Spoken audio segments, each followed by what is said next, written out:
In a quiet town on the edge of a big city, a small act of kindness turned into a cascade of events that changed the lives of many. Sophia, a curious and generous-hearted high school girl, had no idea that that autumn day would mark the beginning of a transformation that would involve the entire community. Before continuing, subscribe to our channel and activate the bell. It was a cool autumn afternoon. The sky was clear, and the gold and red leaves were spreading along the paths of the city park. Sophia, as she often did, was walking there to clear her head after a long day of school. As she was walking, lost in her thoughts, she heard raised voices coming from a bench ahead.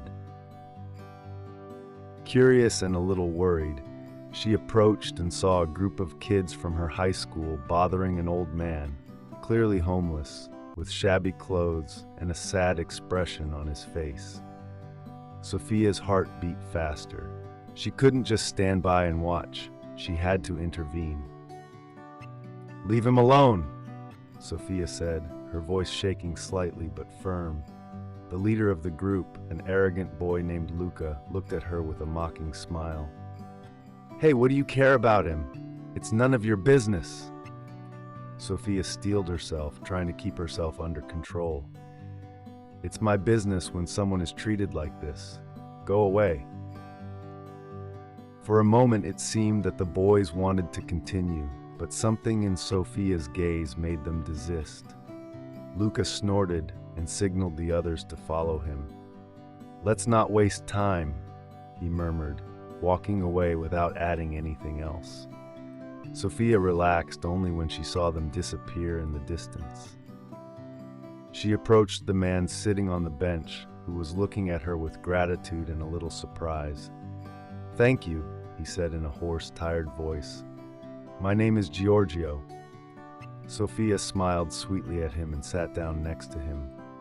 "I'm Sophia. Are you hurt? Can I help you in any way?" Giorgio shook his head, but his face revealed a wariness that went beyond physical. "No, I'm fine, just tired of everything." Sophia rummaged through her backpack, pulling out a sandwich she'd saved for a snack. "Take this," she said, handing it to him. "You must be hungry." From that day on, Sophia began to visit Giorgio every afternoon. She brought with her food, a few warm blankets, and above all, her time. They sat for a long time on that bench, talking about life. Giorgio told her his story. He had once had a job, a family, but the loss of his job and a series of unfortunate coincidences had led him to lose everything. Sophia listened in silence, her heart tightening with sadness from the man's words. "It shouldn't be like this," she said one day. "No one should be left alone like this." Giorgio smiled bitterly. "Life isn't always fair, but people like you, Sophia, make me believe that there is still hope."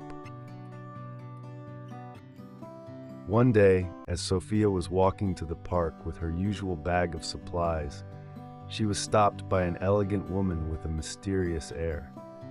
"Sophia, right?" she asked with a kind smile. "I'm Miriam. I heard about what you're doing for Giorgio. It's really admirable."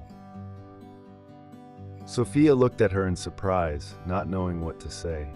"I'm just trying to do what I can." Miriam nodded, her smile widening. "I want to help you. I'm a benefactor and have contacts in the community. We could do something bigger. I'd like to fund a project to support people like Giorgio." Sophia was speechless for a moment, incredulous. She had never thought that someone important would be interested in her small gestures. But now, faced with this opportunity, she felt her heart beating strongly with hope. Yes, I would really like to do more," she exclaimed with an enthusiastic smile. In the days that followed, Sophia and Miriam began planning a project that would change the fate of many.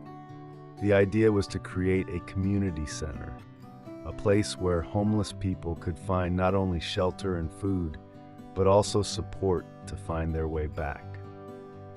Sophia involved her friends and classmates, spoke to the teachers and the principal, and soon the whole community began to take an interest. The opening of the project was organized in grand style. Sophia, her heart pounding, stepped onto the improvised stage in front of the new building. In front of her was a crowd of people, friends, family, but also many new faces. Miriam was next to her, ready to give her support. "What you see today," Sophia began, her voice trembling with emotion, "is the result of a small gesture, a gesture that triggered something big. But this is not the end point. It is only the beginning. Together we can do much more. We can create lasting change." The applause erupted, and Sophia was overcome with emotion. She couldn't believe that all of this had happened from that simple meeting with Giorgio in the park. As she cut the ribbon, officially marking the opening of the community center, she felt a deep gratitude for all the people who had supported her. In the months that followed, the center became a beacon of hope for many. Volunteers of all ages offered their help, and more homeless people found a safe place to start over. Giorgio, who had started out as just a man on a bench, became a point of reference for the other guests at the center. He volunteered, teaching the younger ones practical skills like carpentry. One day, as Sophia and Giorgio sat on a bench in the park where it all began, he said to her, "I never imagined that a day like that would change so much. You didn't just help me, you transformed an entire community." Sophia smiled, looking up at the clear sky above them. "I didn't do it alone, Giorgio. We all did our part. And it's not over yet. There are still many people who need help, and I'm determined to continue." A few weeks later, a major local newspaper decided to cover the story of the community center, and soon the news spread beyond the town's borders. Other municipalities began to take an interest in Sophia and Miriam's model, asking for advice on how to start similar projects. One day, Sophia received a letter from the mayor of the neighboring town, inviting her to speak before the city council to inspire other communities to do the same. That evening, as she prepared for the speech, she felt the weight of responsibility, but also a deep satisfaction. Looking at her reflection in the mirror, Sophia understood that every small gesture counts, and that change does not begin with grand gestures, but with the courage to take the first step. Did you like this story? Leave a comment below. Thanks for watching the video till the end, and see you next story.